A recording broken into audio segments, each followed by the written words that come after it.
so much for joining us. Hopefully today we'll finish up part 3 of Wrong Perspectives on urban culture and socio-economics. A lot of things that we have talked about in episode 1 and 2 really brings us to this point of sharing about the transformation as Charlie spoke of in the previous episode. There is a transformation in our life, but also in yours. And so hopefully today, as we reflect on those defining moments, you will see the transformation as well. We want to give a shout out to the Coalesce Group for being a consistent supporter. We appreciate the work that they're doing among student athletes and in that academic realm of our system. And we are looking forward to the many things that they are bringing to the forefront, especially in this COVID-19 pandemic era, which is an unprecedented situation for us all. It's also very different for our youth, and it has affected the way that they learn. However, companies like this has put forth programs to assist parents as well as educators during this time. And so before we jump in, I wanted to also say that we are on other social media platforms, and we will be providing that information really soon. Just stay with us, and when you see these posts and interviews, please like, subscribe, and share. We will provide the link so that you will be able to consistently see us on YouTube and some of the other platforms that we will be posting. Once again, it is great to be back with my co-host, actually my brother, to talk about some very important things that we have experienced over our lifetime and has brought us to this present moment. So say something to the people. Hey, how you guys doing out there? Thank you guys for the support. And like my brother was saying, we're going to be here to give it to you raw week in and week out. So that's it. The episode that we launched from on the last time we were together was very, very raw, and it was relevant to where we are now and things that we're experiencing in society today. I want to ask a couple of questions, and then of course you can throw whatever you want to me. But when we left off in episode 2, you were talking about the relationships that you encountered and that you had been a part of over the years, and some were with significant childhood friends. You went as far as back as to being 8 years old and 9 years old, Yes. which was a significant amount of time that you shared with these individuals. And so my first question to you is, are those relationships intact? And if not, how can these damaged relationships be repaired? Are they repairable? Most of the relationships are intact. And I think early on, if you know that, you have this mutual respect and this love for, your brother man, it's really hard not to maintain a positive relationship with that person. Even though you guys may not talk every day, you may not hang out every day, but if you know you got that love there with that person, it'll probably remain. Right. The ones that's broken, and can they be repaired? I think it has to be a mutual thing between you and the other person. Both of you guys are going to want to have to fix it. If only one person wants to repair it and the other person doesn't want any part of it, then it's going to be hard to repair it. So for me, the best thing that I can do is attempt to repair it. If that person doesn't want any part of the preparation, then I just have to just love them from afar. Right. Because I've had situations where my friendships came to an end. Right. Some, it was a smooth transition. Others, it was a struggle because there was really no closure. Right. There was no clarity as it related to why we're going our separate ways. Right. I'm not speaking of the ones who moved to other states, Right. Or ones who got married, started families, and their responsibilities changed drastically. Right. And because to me that's clarity. But I'm talking about the ones that kind of went out on a misunderstanding, Right. or even if someone perpetrated a wrong, something was done, and then it was never talked about again. Right. So I think, like you said, some are not cooperative. Right. They don't want real closure. Right. They want to leave it in their mind's eye, in the way that they found it. Right. Right. But it still has a long-lasting effect when you haven't let it go, haven't released it. Because I tell people all the time, forgiveness is not for the other person, it's for you. Right. And if you can't get to a place of peace and comfort, it's going to eat you up for days and days to eat you come. up. Yeah. It's so funny that, oh man, it's so funny that you just mentioned that, because we spoke about Pookie in the last episode, and I'm gonna tell you something, man. I really had to let that go because it was eating me up. Right. I was holding on to all this anger and all this disappointment that our relationship wasn't the same. Yeah. And man, I couldn't even hear his name. Yeah. Because it would just eat me up. It was still there. I was holding on. It was to unresolved. So like you said, even you have to almost kind of like forgive yourself and say, hey, you know what? I gotta let this go. Yeah. Because if I don't let this go, it's eating me up. Because that negative energy. Yeah, people move on with their life.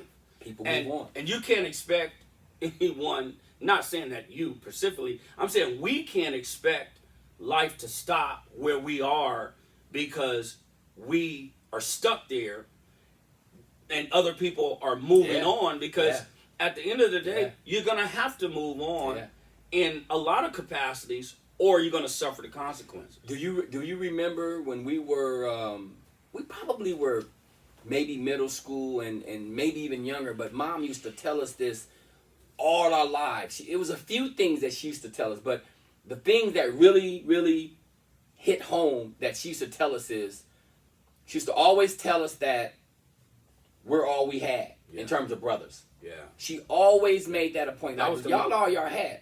That was the mantra. But there's another thing that she used to tell us that made that it's stuck with me. Like I said, she told us an awful lot, but the things that really stuck with me as to this day, she used to always tell us that people are not gonna treat you the way you treat them. Yeah. That stuck, Yeah. and it's the truth. Yeah. So I've kind of adopted that whole motto is to where if you can't treat me the way I treat you, then I'm not gonna be in your life. Right.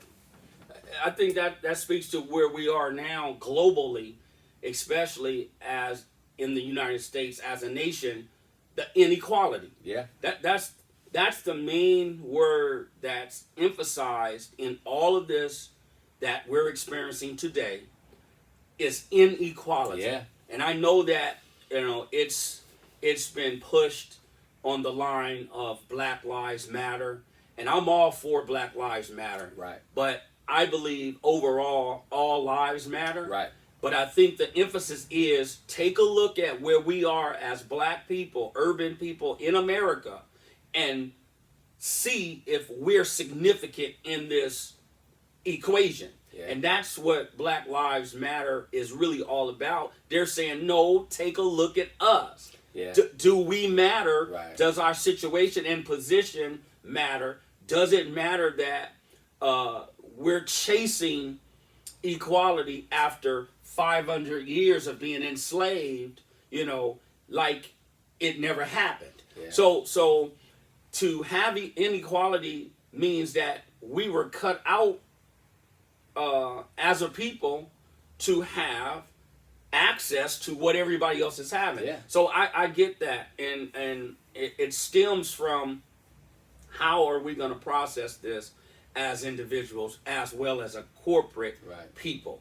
But it's crazy because it seems like it's okay for those to push white supremacy. Right. But when we talk about Black Lives Matter, or we talk about urban American issues, now we're the aggressor. Well, now. we're the aggressor because they don't want to look. It's the ones that have the prejudice that's still in them and the bigotry. Yeah. But only thing that we're saying is we're not protesting Black Lives Matter because we want something. Right. We know that all other lives matter, but we want the Latinos, the whites, the Asians. We want all the others to understand that our lives matter too. Yeah. That's all we're saying. All we're saying is our lives as Black people matter just like yours. We already know that white lives matter, Hispanic lives, and everybody else. We understand. Only thing we're saying is recognize that ours matter too. We're not asking for anything special. Exactly. We just want equality. We just want to be equal like everybody else. Right. The next question is, how do we deal with problems with our fellow man, or how do we reconcile these problems with one another? And since we were talking about these relationships, how do we reconcile those? You spoke to it earlier. You was like, hey, it takes two to work it out. If someone doesn't want to work it out, there's nothing I can do. But specifically when you say reconcile, like, what do you mean? Can we get back to the normalcy of that relationship, or is it just a wrap? I don't think so. I don't think it's like we say in the movie industry, this one's in the can. I don't think it's a wrap, but I don't think it'll ever be the way it was. So it'll never be the same. It's okay. Perfect example. I was explaining this to a friend of mine the other day. If you break your leg, but your leg heals, it'll never be 100%. Okay. It might be 95. Okay. It may even be 98. But it'll never be 100% like it was. Because once something is broken, it's always going to be, even though you guys reconcile and you say, okay, I love you, you love me, it's always right here on the front lobe of your brain. Like, ooh, I remember what they did. I got friends like that now who I love them to death, but it'll never be the same. Right. Even my boy Dame, it'll never be the same. I love Dame to death. But our relationship was broken at one point. Yeah. We repaired it, but it'll never be like it was. So I think that's with anything. I think that's with even with marriages, with friendships, with anything. It just, once something happens, and depending on the magnitude of that incident, I don't think it'll ever be the same. It could be repaired, but is it the same? Nah. Well, because and this is in the sense of a relationship that was broken right at one time. Okay. Then you come back together. Okay. After repairing your broken situation, to move forward together, and some of those situations become better. Yeah. But that's a very small percentage. Very small percentage. Because I've seen people go through a divorce, stay single for years, and end up getting remarried, and the relationship is better than it was the first go round. Well, that's why I said depending on the magnitude of the incident. Okay. Will it be better or will it be whatever? So just it all depends. Okay, well, let me pose a question to you. You've had an incident with a few of your friends, some recent, some not so recent, and you being a spiritual man and a man of God and a forgiving angel or a forgiven messenger from God. How do you feel about the incident that just happened with Brad? Do you think it'll ever be repaired? Or if it is repaired, do you ever think it'll be the same? What do you think? I'm going to pose a question to you. I was hurt behind it. Uh-huh.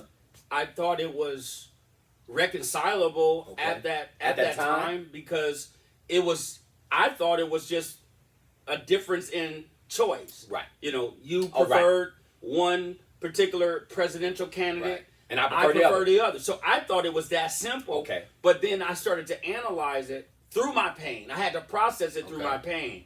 I was hurt because he had been a dear friend to me. He befriended. I was able to meet his family. Yeah, I know. And I mean, we ended up having experiences together that brought us closer. So I had to process all of that to get to the point of understanding it's bigger than the candidacy. Okay. And now that I realize that it's bigger than the candidacy, it made me feel sorry for him. So I had to deal with my pain and my discomfort and put it aside to see his perspective, which was that came from a deeper place than the difference in candidacies, right? It was really something that I felt he was very uncomfortable within himself. Okay. And that was a way to distance himself from he distanced himself from me, and he sacrificed me to deal with his major issue. His inner demons? Yeah, because I think his major issue was, I think he was very, very hurt and insecure about where he is in life, personally in life, and having the heart that he has, unable to do some of the things that he really desires to do to help people. Right. I also believe that he really doesn't understand other cultures and what we've gone through traumatically. The plight of black people. Exactly. And I think that because I didn't take his point of view, he viewed me as how he sees stereotypically black people. The black culture and black people. So really, I almost got to the place to say I felt he was being a racist. Right. Because you should be able to distinguish who I am and what I'm about from what a you see. From a choice of a candidacy. Yeah. That's like you getting upset with me because I choose Christianity over Islam. Yeah. Or I choose Hinduism over Buddhism. So I'm like, I'm wrong because I'm sticking to my choices. So at the end of the day, would it ever be the same? If you guys came back together, do you think in your heart it would ever be 100% like it was prior? If on my part, I don't. On my part, I don't feel any different about him than I did before the incident. Meaning, I love the guy. Yeah. So, but you can still love him. But you can still love him and you can still hang out with him. You guys can still go break bread. But will it still be the same? Not if that person has the same mentality and same viewpoint of practically going about the relationship. See, but you'll never know because you guys have got back together. And even when you'll see it. Yeah. And even when me and Dame we interface and we talk. And audience, this is a guy who got me the job working for Ray Charles. So we're talking about Damon.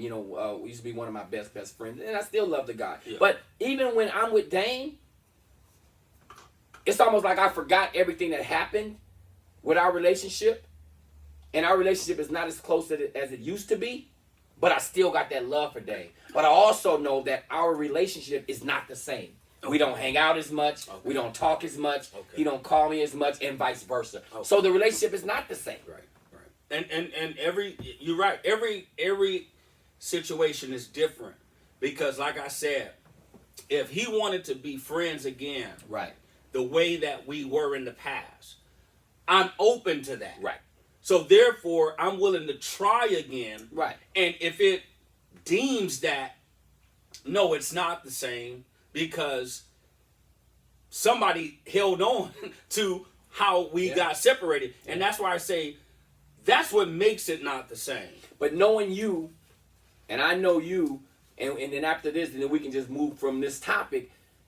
And this is your opinion. Do you think that he's the type of man who will come to you? No. Prideful guy. Okay. Real prideful guy. And he's not a great person of compromise. Oh, really? He's an excellent communicator. But very bright. But no compromise. Super intelligent. No compromise. He's not a compromiser. That's a hard person to deal with. And I learned that over the 10 years of our friendship that he doesn't compromise. Wow. Meaning he's not a verbal attacker. Right. He's not like that. He's not going to do what's suggested. So how do you think he would take it if you reached out to him and hit him up on a text or whatever? How do you think he would receive that? He'd be surprised, and then it would be some sarcasm there. Okay. Meaning, like, what did I do to deserve this? Call? Yeah. So do you think he would be open to having that rekindle that friendship? If you hit him up and said, hey, hey, Brad, come meet me for lunch. What do you think he would say? I don't think he would. Wow. And I don't think he would because of pride. Wow. And even though you're reaching out? Yeah. Wow. Yeah. It would have to be it would have to be on his terms. Yeah, well, he got some inner demons. And that's something you can't fix that. Like if I ran into him, we were at Costco or something. Okay. He would be cordial. Okay. And all the above. Okay. And he would generalize everything. Wow. How's your family? How's the kids? Oh, he would keep it like that. Any work come along, and then that would be that. Wow. But like I said before, maybe there was some concrete things that he wanted to deal with that he never did pertaining to me. Right. And it came out on that platform. Wow. Because I was really scrutinized about even my faith. Wow. It was like, I can't. Wow. I can't support you anymore while you're sending that kind of message as a pastor and a coach. So really, I had to process everything from my hurt to my understanding. I had to get my emotions out of it, and then I had to wrap my head around where's this coming from. Right. This has to be greater than presidential election, right? Or candidacy. Yeah. But I was hurt, but I was never angry. Right. And you know how we are. I'm like this. If you cool on me, I'm cool on you. Mm-hmm. Not in a derogatory way, not in like I hate you. Right. No, but if you don't want to be bothered with me, I'm not gonna kiss your butt. Just say it. Yeah. Because I can handle that. Yeah. And I tell guys like Derek Elliott all the time. That's my partner. Yeah. So I tell Derek Elliott all the time, listen, bro. If they don't want to fool with you, wipe your hands, make sure ain't nothing in your heart, and keep it pushing. Kick rocks. If you see them need help with a spare tire, help them out, keep it pushing. Yeah. Because it affects you. It does. When you carry that thing. Oh, no, I know. I've carried it. So, yeah, it does. So, getting to the next question, being that we've already discussed how mom took great care of us. Right? She was of great support. She showed us love. She gave us tough love. She did everything that she could do as a woman raising 4 boys. Right? And so, with all of the structure that she tried to provide and the foundation that she laid, was there a place and time in your life where you were making your own decisions and you ended up landing in the street life? Yeah, and I think it's because, Mom, we knew that she loved us, but she had to work and pay the bills. And we were pretty, I don't know about you, but for me, I can pretty much say I was on my own probably at the age of around, right after middle school. I can say 14? I can say I was pretty much kind of on my own. We lived in the same house, but I was on my own. Okay. We pretty much kind of fended for ourselves. We probably were cooking for ourselves because mom taught us everything. Yeah. Cook, Yeah. clean, Yeah. sew. Yeah. We braided our own hair. People don't even really. No, we they braided don't. our own hair. Yeah, we did. You know, we ironed. Yeah. We did everything. She taught us We're everything. very domestic. Well, we're so domestic to where we don't really need a woman to do that stuff for us. We don't need a Right. wife or a girlfriend to do that But stuff that, yeah. because it comes easy for us. Right. And a lot of women don't really understand that Right. why I'm kind of so low maintenance. I don't need you to do anything Right. for me because I can do it on my own, and not because I don't want you to, but my mom taught us this Yeah. because she had to go work and we had to fend for ourselves. So anyway, when you're left alone like that as a kid, you kind of adapt to certain things Yeah. and certain lifestyles. Yeah. You know, and I ended up making a U-turn and kind of going down a negative path.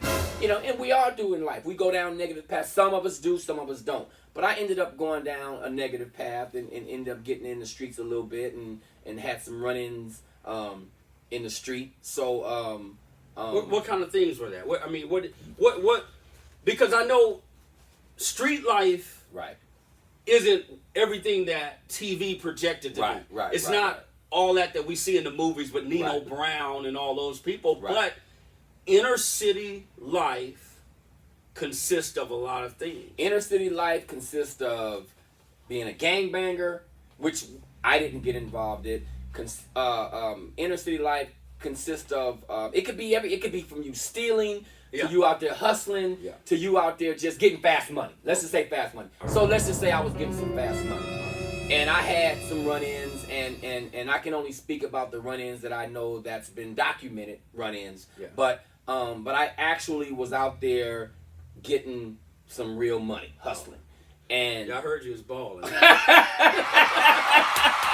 when I was in Utah, I heard you was out here balling. you know man. what? I heard you had it cracking. you know man. what? I kind of heard that too. I kind of heard that too. But yeah, I was one of the guys out there getting some bread, and Yeah.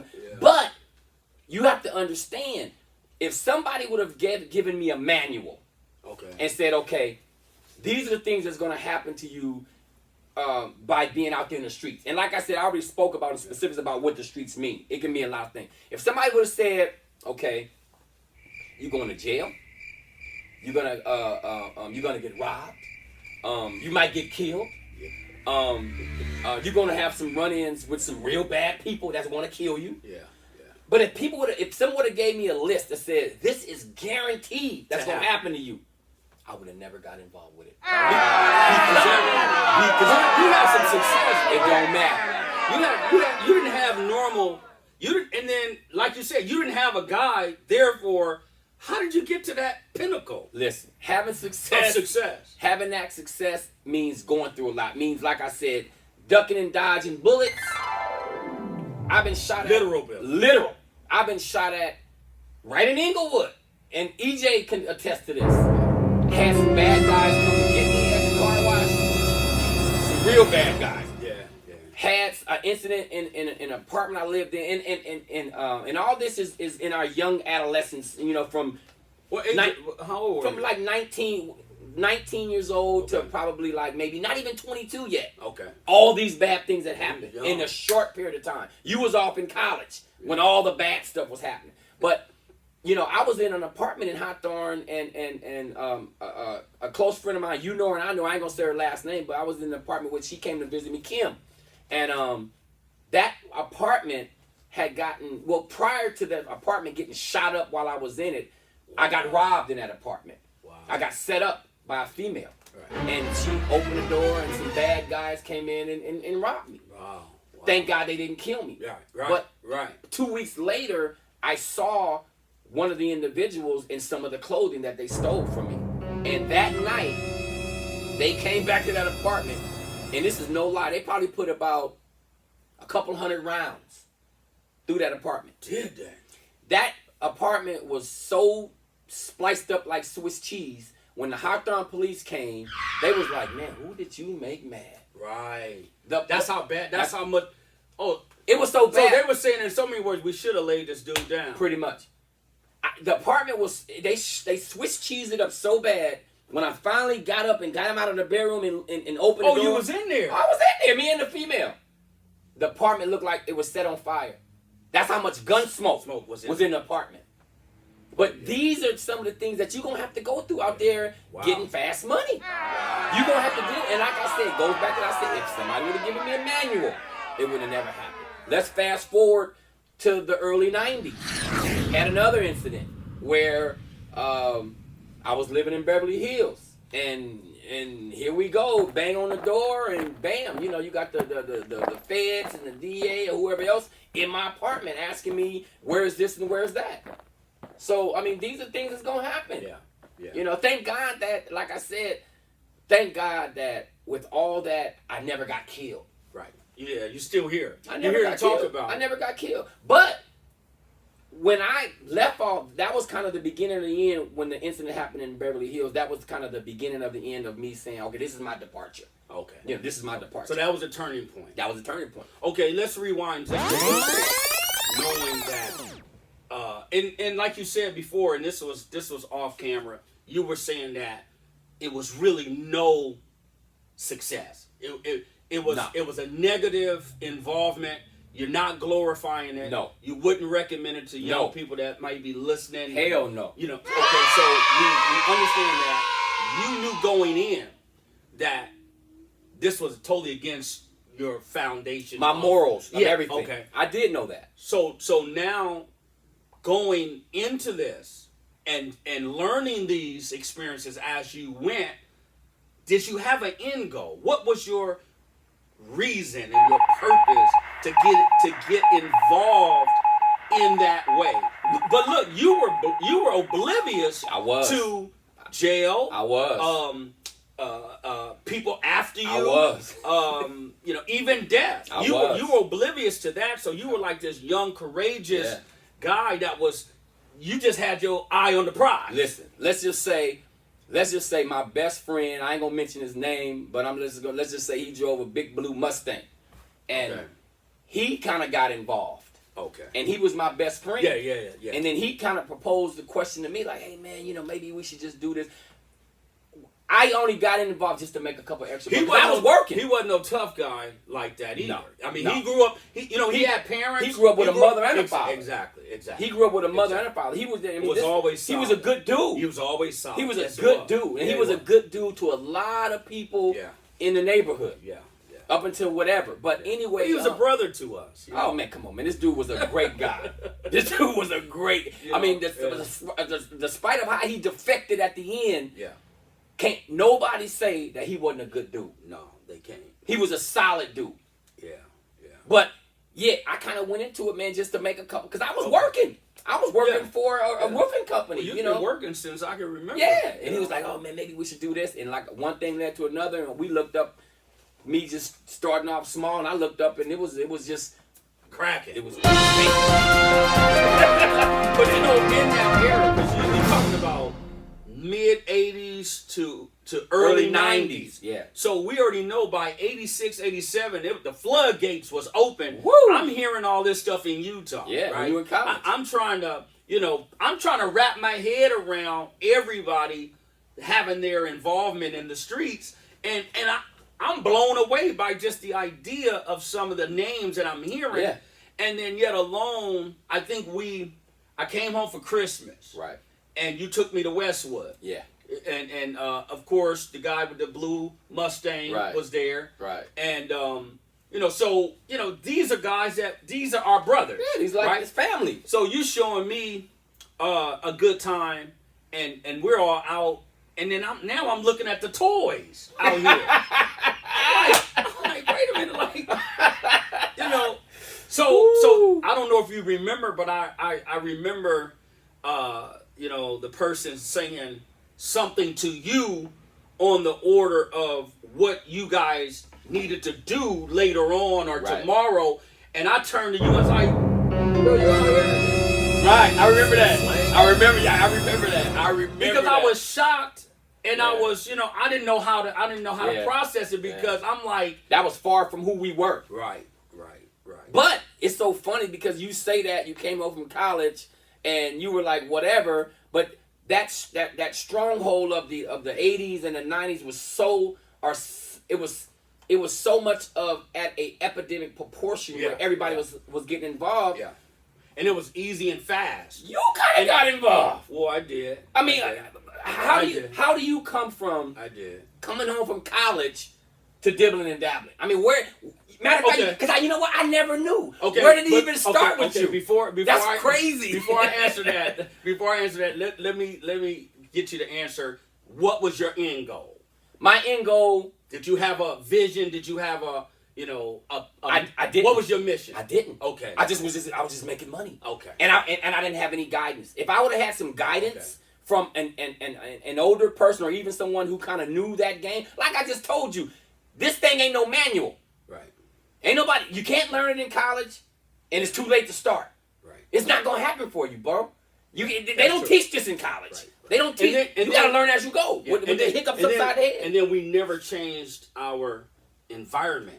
Meaning, now you always lived in the suburbs. Yeah. You lived in Beverly Hills. You I lived had in to. West LA. I had to. So you always lived away from. We had to. Okay. Either you move away or you gonna get killed. But on the East Coast and in that Midwest, they stayed in the hood. Because you have to understand. I mean, right? You have to understand. They were in a place where some of those places on the East Coast are already segregated. They feel comfortable where they are. You remember some of the dudes back in wherever? They was like, man, me and you would be downtown in some of the big time hotels. And they'll be like, I'm not coming down there. Yeah. Too many white people. Yeah. That's the mentality they had back then. We on the West Coast where things were a little bit more open. Where we didn't get that racism. We wasn't as segregated as the way it was in some of those southern states and some of those places back east. Okay. You know, we wasn't people on the West Coast. We wasn't really afraid of white people like they were in certain other cities and states. Okay. Now, to answer your question, how I got involved was when I came home, and I knew that pretty much my eligibility and all that stuff was up. Mm-hmm. And this was in '88, almost '89, right? But then you came home in '87 when our dad died. And then you went back to school. I went back. Right. And I went up to Virginia in '88, and I didn't like it. Right. And I just came back. And that was really the end of my collegiate career. Yeah. And but you just knew it was all over. Right. I still had eligibility, but I didn't have the drive anymore. I didn't have the love. Right. And then I knew I had dug such a hole for myself academically to where I wasn't really willing to work it through. Right. So I came home, and now that I'm home, I'm working out. Right. I'm still doing the everyday, day-to-day stuff. And I remember one day you came to Mom's and you said, listen, bro, you got to get a job. You got to do something. You can't just be sitting around here chasing this basketball. Right, chasing a dream. You're going to have to do something. Yeah. He said, and then you said, I tell you what, dude. I talked to Nadine because she was losing a barber. Right. And I talked to her for you. I was like, why you talk to her? Right. And you was like, dude, you need a job. Right. So I told her everything about you. You need to go introduce yourself. Right. So you introduced me to a career. Right. Now, I personally knew I had this skill. We were already doing it. I was doing the fellas at my team. Right. Because it was your idea. Yeah, I know. When I came out of Crozier, and we was living on Crenshaw, right by the Crenshaw Christian Center. 80. Right off of Crenshaw, right? Yeah. So we were living there, and I remember you going to Mom saying, listen, you can just buy us a set of clippers, give us that $5 that you give us for our haircuts, and we can just add that to our allowance. Right. So I'm looking like, well, shoot, who gonna cut our hair? Right. Tony couldn't cut. Right. You couldn't cut. No. I couldn't cut. Right. So really, that's when I learned how to actually cut through trial and error. Yeah. And then, start asking Eddie, Yeah. You're certain right. things. And then he would never answer me. Nah. And then he figured out, man, this dude keep asking me. Yeah. He must really be interested. Right. And that became my mentor. Remember that. He sure Eddie was. my mentor. He sure was. Any nation. He really taught me how to cut. He taught me the whole thing. So so when you sent me the barber school, you paid for everything. Yeah. You made sure that I got through that program. Right. You got me a job. Right. And then to my surprise, I graduated. Yeah. And you went and got us a business. Yeah. And you put together this, man, it's nothing on the planet that we've seen. I'll just say in Southern Cal, we ain't seen nothing like Celebrity Cuts. Nah. We've never seen anybody do it on that order and put it together. No shop looked like our shop. Listen, the people who came through at that time, they know. Man. And what we gonna do? We ain't even gonna go into Celebrity Cuts right now. We gonna make that one a whole other topic. Okay. So now it's 88, 89. Right. I'm barbering. Right. So of course, my partners are your partners. Right. You balling. Right. These dudes are balling. Right. Everybody is fresh. Right. Inglewood we was already fresh anyway. We already had a certain look already before the money really even came. We already had a look. That Inglewood swag. That Inglewood swag. Anybody in Inglewood knows that Inglewood swag. It's all wood.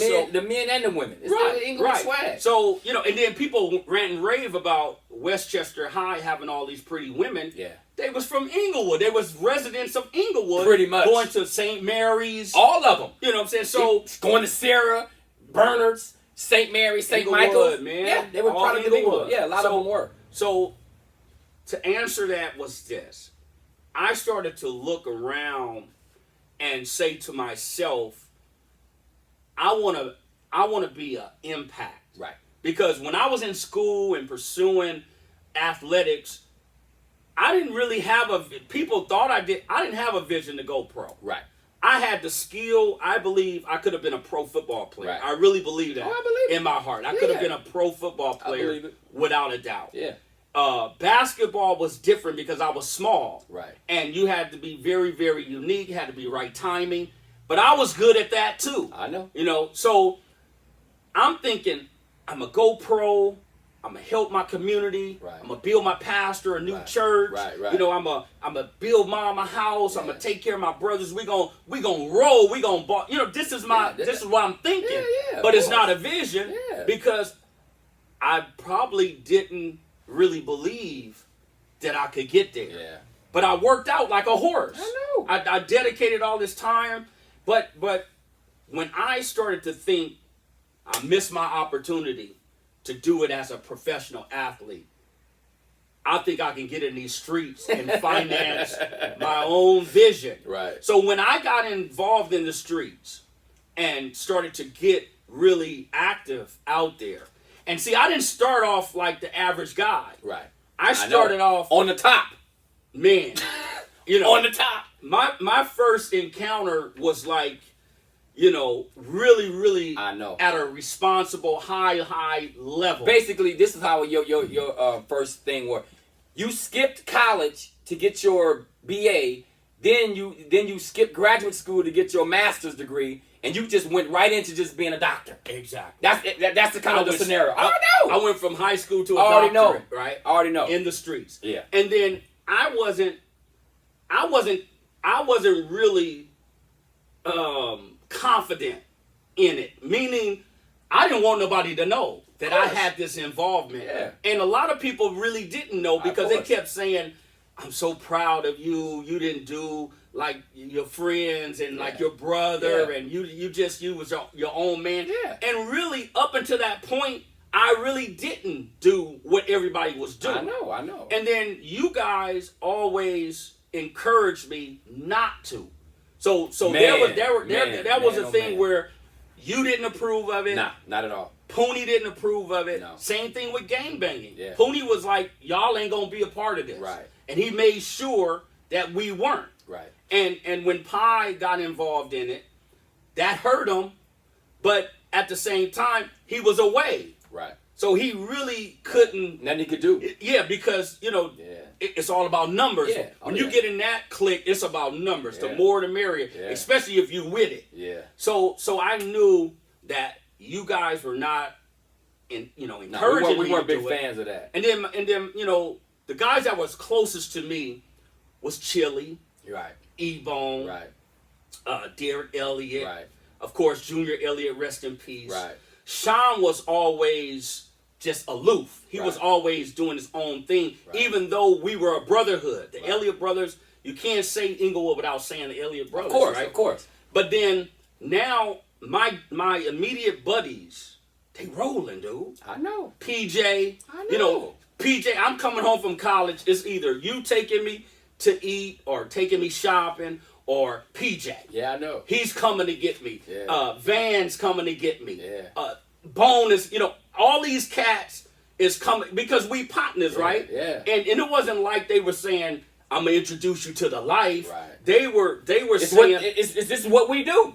and we want you to stay Right. focused, right? Right, but this is what we do. This is what we do. Yeah. This don't have nothing to do with Nothing. you. And I didn't know their business because they didn't have to tell me their Right. business. Right. And so I looked at it as I'm enjoying my buddies on Christmas and in the summer because I'm only going to be here for a short period of time. Yeah. So I'll never forget, Corn came and got me one night. Corn. This was during Christmas. Cool. And we went to eat. We went to hang out. Corn loved to party. Oh. So Corn took me to some spot. We out in the front hanging out. So he takes me back to his mother's house. And we get busted on. Oh, He was in his El Camino. And wow. In Gardena? a block away from his house. We cutting through one of the streets to get to his street. Wow. They just dumped us out. No. I said, what is this? Oh, wow. And I never knew that. And that was my relief of saying, I'm glad I'm in college. Yeah. I'm glad I'm not that I was glad to be away from you all. Yeah, but I was like, wow, this is what it's like. I never knew that. So that really stayed with me. And so when I got out there, I was like really ashamed. I didn't want to disappoint you, Poonie, Right, Mama. right. I didn't want people to say, wow, this dude is just, this is a bad guy, right? Right. So the bottom line is I got involved in the streets because I had a vision that was community. Wow. Like when you bought that business for us and the support we gained. Right. And the people that we felt like they had a place of their own. Yeah. The shop was a Yeah. place for everybody. Man. And then the crazy thing is, it's like, and like you said, we're going to talk about that, but the crazy thing is like, I'm cutting, but everybody's running over there to see you. And I'm like, why y'all sweating? I know. We're back at. I said, I don't know why y'all, this man going to come over here and bag on everybody. He going to come in here and just brutalize y'all. Oh man, But y'all looking for me. They looking for Oh me. man. But That's the crazy crazy. thing is, it was so much It was so much love. comedy there, and though. love. Oh man. Because everybody, Junior, he brought so much to the table, man. Let's Jay, okay, all right. yeah. We're gonna get Because all the right. barbershop, Yeah. that's a whole Yeah. segment. Yeah. Because that barbershop, man, I'm telling you, those couple of years, Yeah. man, Yeah, it was right. it'll never be the same. Even the guys that we affected back, it'll never be the same. Right. So that's how I got into that involvement. Yeah. And then I worked out of state. Yeah. I didn't work local mainly because I was embarrassed. I didn't really want everybody to really see me in that element. Right. So a lot of things, and it was a greater risk, and it was a greater penalty Wow. because something happens, you get caught in that situation, you cross in line. Yes. So that matters. Yes. It's like, so Yes. I thank God that I didn't get hurt Right. per se. I didn't go to prison, Right. thank God. Yeah. And I didn't have a lot of those issues. But it went back to what you said.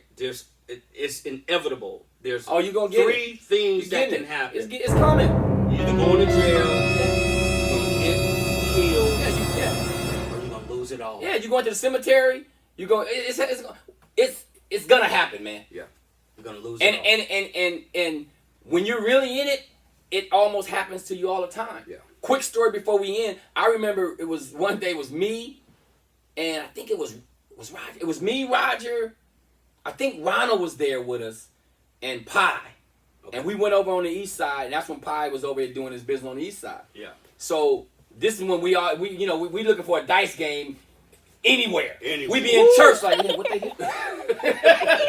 We be what they hit for? Yeah. You know. So anyway, I think it was Pi. Oh, it was Pi down on his knees, gambling, and it was somebody else. But anyway, we remember these little dudes rolled by on a bike. These guys had to be maybe no more than 14 years old.